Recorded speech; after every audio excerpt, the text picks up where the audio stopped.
Hello, welcome back to English with Chris. We're continuing with Frankenstein, or the Modern Prometheus, by Mary Wollstonecraft, Godwin Shelley, read by me, English with Chris. Let's get going with Chapter 11. It is with considerable difficulty that I remember the original era of my being. All the events of that period appear confused and indistinct. A strange multiplicity of sensations seized me, and I saw, felt, heard, and smelt at the same time, and it was, indeed, a long time before I learned to distinguish between the operations of my various senses. By degrees, I remember, a stronger light pressed upon my nerves, so that I was obliged to shut my eyes. Darkness then came over me and troubled me, but hardly had I felt this when, by opening my eyes, as I now suppose, the light poured in upon me again. I walked and, I believe, descended, but I presently found a great alteration in my sensations. Before, dark and opaque bodies had surrounded me, impervious to my touch or sight, but I now found that I could wander on at liberty, with no obstacles which I could not either surmount or avoid. The light became more and more oppressive to me, and the heat wearying me as I walked, I sought a place where I could receive shade. This was the forest near Ingolstadt, and here I lay by the side of a brook resting from my fatigue, until I felt tormented by hunger and thirst. This roused me from my nearly dormant state, and I ate some berries which I found hanging on the trees or lying on the ground. I slaked my thirst at the brook, and then, lying down, was overcome by sleep. It was dark when I awoke. I felt cold also, and half frightened, as it were instinctively, finding myself so desolate. Before I had quitted your apartment on a sensation of cold, I had covered myself with some clothes, but these were insufficient to secure me from the dews of night. I was a poor, helpless, miserable wretch. I knew and could distinguish nothing, but feeling pain invade me on all sides, I sat down and wept. Soon a gentle light stole over the heavens and gave me a sensation of pleasure. I started up and beheld a radiant form rise from among the trees. The moon. I gazed with a kind of wonder. It moved slowly, but it enlightened my path, and I again went out in search of berries. I was still cold when under one of the trees I found a huge cloak with which I covered myself, and sat down upon the ground. No distinct ideas occupied my mind. All was confused. I felt light and hunger and thirst and darkness. Innumerable sounds rang in my ears, and on all sides various scents saluted me. The only object that I could distinguish was the bright moon, and I fixed my eyes on that with pleasure.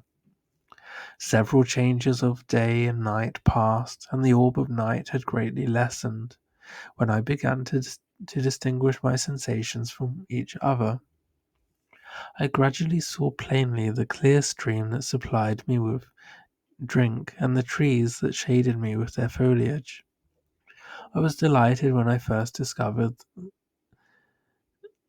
that a pleasant sound which often saluted my ears proceeded from the throats of the little winged animals who had often intercepted the light from my eyes. I began also to observe with greater accuracy the forms that surrounded me, and to perceive the boundaries of the radiant roof of light which canopied me. Sometimes I tried to imitate the pleasant songs of the birds, but was unable. Sometimes I wished to express my sensations in my own mode, but the uncouth and inarticulate sounds which broke from me frightened me into silence again.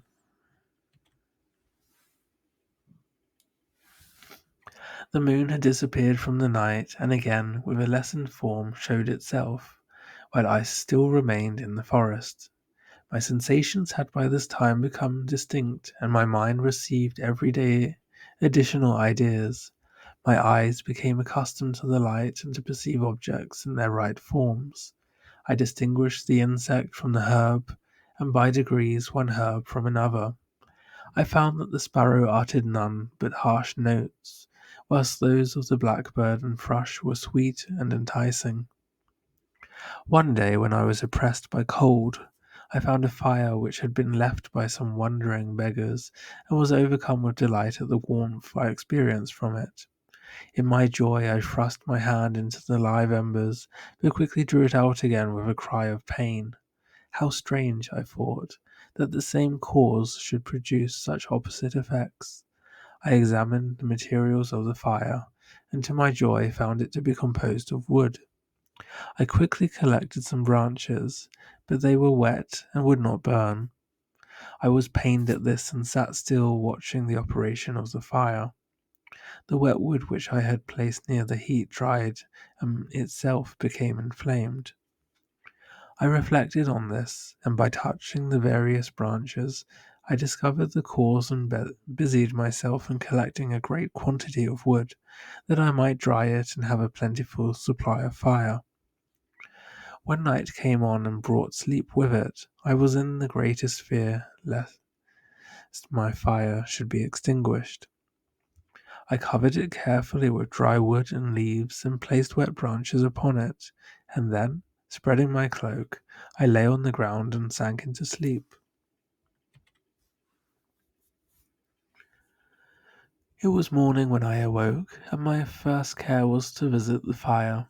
I uncovered it, and a gentle breeze quickly fanned it into a flame. I observed this also, and contrived a fan of branches, which roused the embers when they were nearly extinguished. When night came again, I found, with pleasure, that the fire gave light as well as heat, and that the discovery of this element was useful to me in my food, for I found some of the offals that the travellers had left had been roasted, and tasted much more savoury than the berries I gathered from the trees. I tried, therefore, to dress my food in the same manner, placing it on the live embers.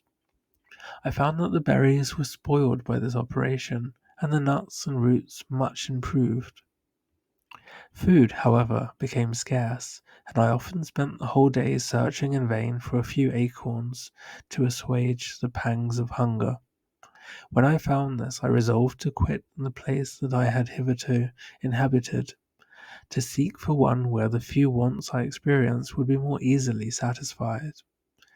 In this emigration I exceedingly lamented the loss of the fire which I had obtained through accident, and knew not how to reproduce it.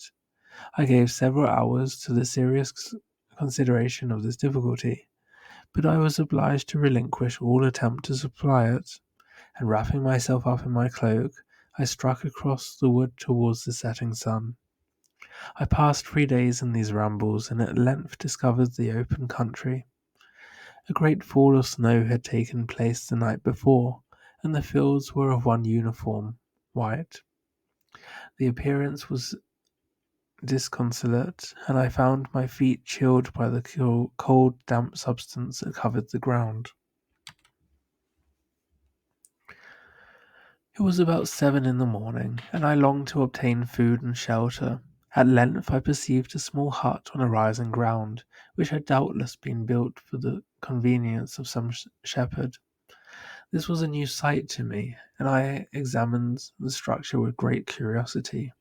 Finding the door open, I entered. An old man sat in it, near a fire, over which he was preparing his breakfast.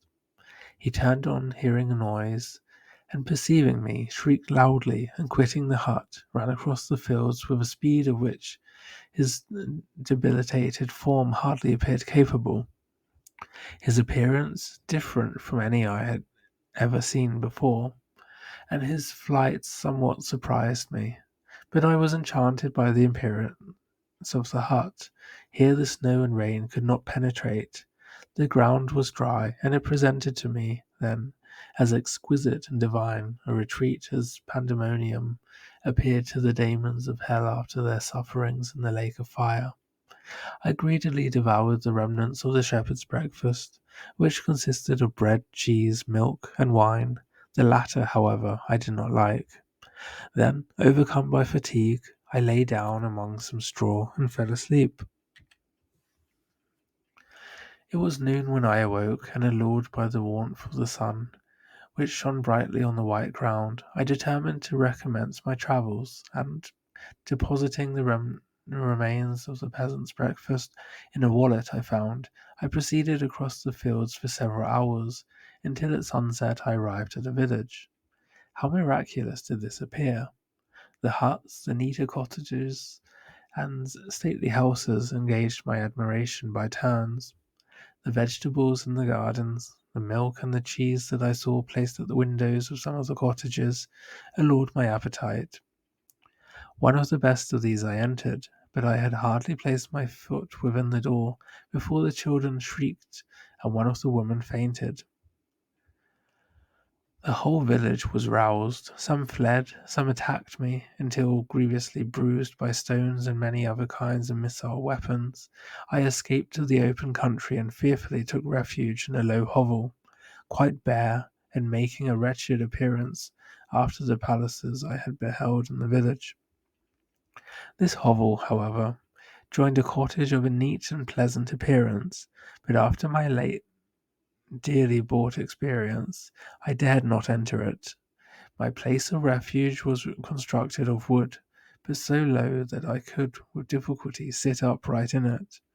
No wood, however, was placed on the earth, which formed the floor, but it was dry, and although the wind entered it by innumerable chinks, I found an agreeable asylum from the snow and rain.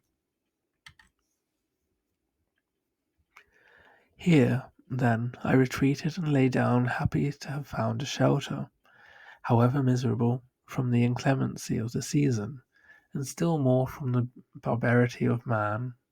As soon as morning dawned, I crept from my kennel, that I might view the adjacent cottage and discover if I could remain in the habitation I had found.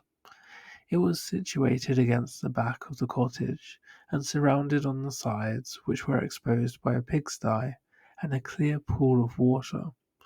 One part was open, and by that I had crept in, but now I covered every crevice by which I might be perceived with stones and wood, yet in, in such a manner that I might move them on occasion to pass out. All the light I enjoyed came through the sty, and that was sufficient for me. Having thus arranged my dwelling and carpeted it with clean straw, I retired, for I saw the figure of a man at a distance, and I remembered too well my treatment the night before to trust myself in his power. I had first, however, provided for my sustenance for that day by a loaf of coarse bread, which I purloined, and a cup with which I could drink more conveniently than from my hand of the pure water which flowed by my retreat. The floor was a little raised, so that it was kept perfectly dry, and by its vicinity to the chimney of the cottage, it was tolerably warm. Being thus provided, I resolved to reside in this hovel until something should occur which might alter my determination. It was indeed a paradise compared to the bleak forest, my former residence, the rain-dropping branches and dank earth. I ate my breakfast with pleasure, and was about to remove a plank to procure myself a little water, when I heard a step, and looking through a small chink, I beheld a young creature with a pail on her head, passing before my hovel. The girl was young and of gentle demeanour, unlike what I have since found cottagers and farmhouse servants to be. Yet she was meanly dressed, and a coarse blue petticoat and a linen jacket being her only garb. Her fair hair was plaited, but not adorned. She looked patient, yet sad. I lost sight of her, and in about a quarter of an hour she returned bearing the pail, which was now partly filled with milk. As she walked along, seemingly uh, incommoded by the burden, a young man met her, whose countenance expressed a deeper despondence.